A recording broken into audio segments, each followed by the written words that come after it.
Sebelum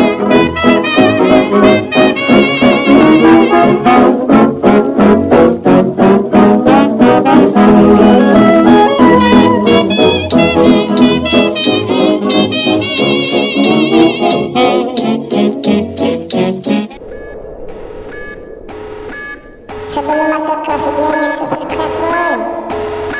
Sebelum masuk ke videonya, subscribe boy.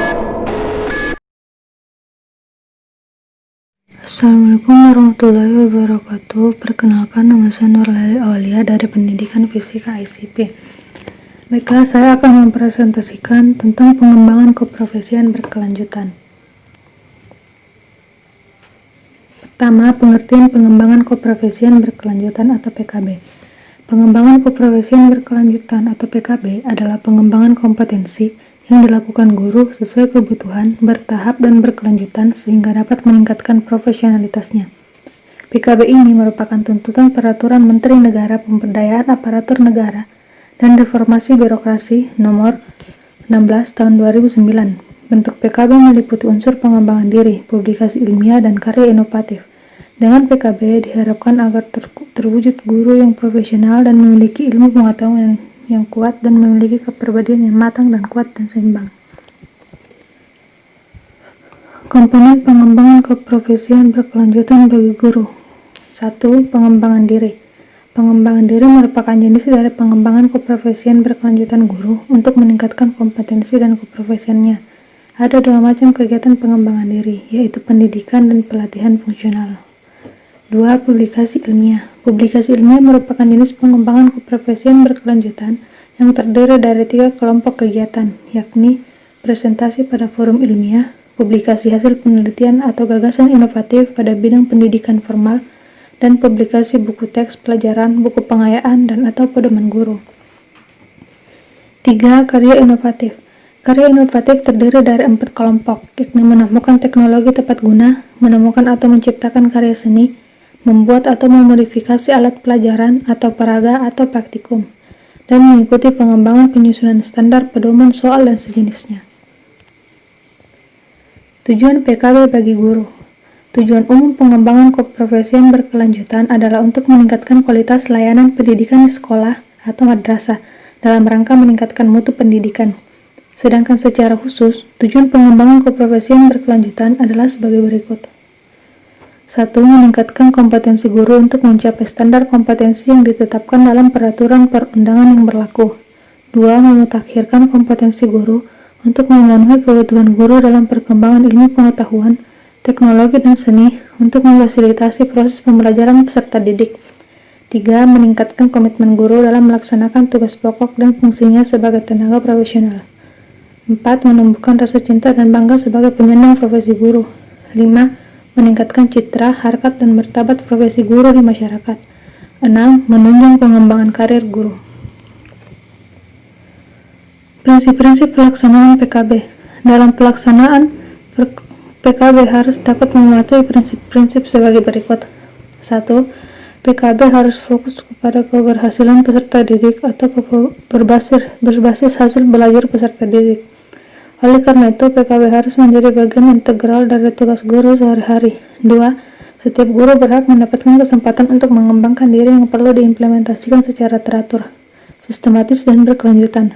Untuk menghindari kemungkinan pengalokasian kesempatan pengembangan yang tidak merata, proses penyusunan program PKB harus dimulai dari sekolah. 3. Sekolah wajib menyediakan kesempatan kepada setiap guru untuk mengikuti program PKB dengan meminimal jumlah jam per tahun sesuai dengan yang ditetapkan dalam Peraturan Menteri Negara Pemberdayaan Aparatur Negara dan Reformasi Birokrasi Nomor 16 Tahun 2009. Dinas Pendidikan Kabupaten atau Kota dan sekolah berhak menambah alokasi waktu jika dirasa perlu. 4. Bagi guru yang tidak memperlihatkan perangkatan setelah diberi kesempatan untuk mengikuti program PKB sesuai dengan kebutuhannya, maka dimungkinkan diberikan sanksi sesuai dengan ketentuan perundang-undangan. Sanksi tersebut tidak berlaku bagi guru jika sekolah tidak dapat memenuhi kebutuhan guru untuk melaksanakan program PKB.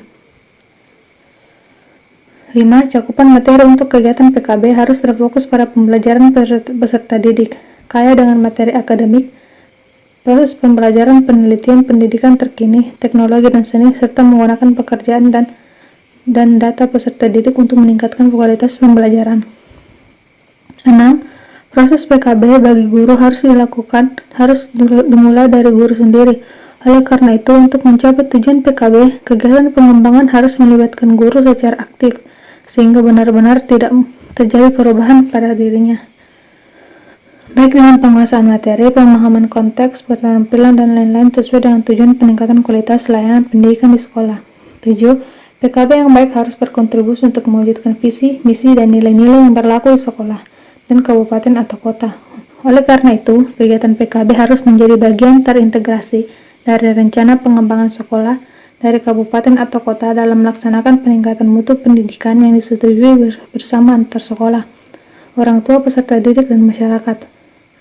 8. Sedapat mungkin kegiatan PKB dilaksanakan di sekolah atau dengan sekolah di sekitarnya, misalnya di gugus KKG atau MGMP, untuk menjaga relevansi kegiatannya dan juga untuk mengurangi dampak negatif pada lingkungan yang disebabkan jika guru dalam jumlah besar bepergian ke tempat lain. 9. PKB harus mendorong pengakuan profesi guru menjadi lapangan pekerjaan yang bermartabat dan memiliki makna bagi masyarakat dalam mencerdaskan bangsa, dan sekaligus mendukung perubahan khusus di dalam praktik-praktik dan pengembangan karir guru yang lebih objektif, transparan, dan akuntabel. Manfaat PKB. Manfaat pengembangan keprofesian berkelanjutan yang terstruktur, sistematis, dan memenuhi kebutuhan peningkatan keprofesian guru adalah sebagai berikut. Pertama, bagi peserta didik. Peserta didik memperoleh jaminan pelayanan dan pengalaman belajar yang efektif.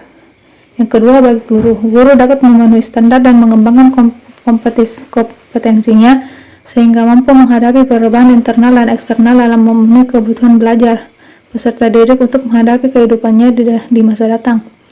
Yang ketiga, bagi sekolah. Sekolah mampu memberikan layanan pendidikan yang berkualitas kepada peserta didik.